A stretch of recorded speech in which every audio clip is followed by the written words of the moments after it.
Hey guys, welcome to Richard Kabil YouTube channel, and to this video, I will teach you how to enable or disable show layout bounds on Samsung Galaxy A02. And okay guys, but before we start, kindly subscribe to my YouTube channel by pressing the subscribe button and the bell to notify you if I have new videos. Okay guys, let's start.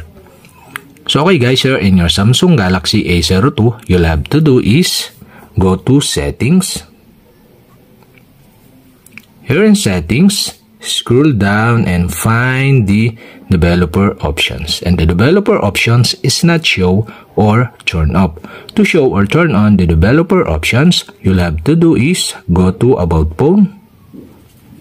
Here in about phone, okay, go to software informations. In software informations, you can see here the build number. And okay guys, to show or turn on the developer options, you'll have to do is tap the build number 7 times. Okay, 1, 2, 3, 4, 5, 6, 7.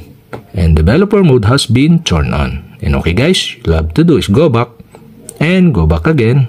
And now, you can see here in settings the developer options. Okay, you can see below. So here the developer options, and you'll have to do is go to developer options. In developer options, scroll down and go to quick settings, developer tiles. And okay, you'll have to do stop this. Here in quick settings, developer tiles, you can see here the show layout bounds. And on the right side of this, you can see the switch button. Okay guys, to enable this, you'll have to do is switch on the switch button on the right side. So if this turn on, you can slide from top to bottom. And now you can see here the show layout bounds icon. So you can enable this by tap the icon. And here, the show layout bounds on your Samsung Galaxy A02. So, okay, you have successfully enabled.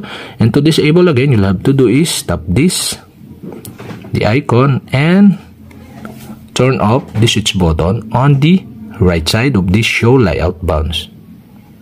And that's it. Okay, you have successfully enabled or disabled show layout bounds on Samsung Galaxy A02. And okay guys, if you have a question, kindly comment below. And don't forget to hit the subscribe button and the bell to notify you if I have new videos. Okay guys, thank you for watching.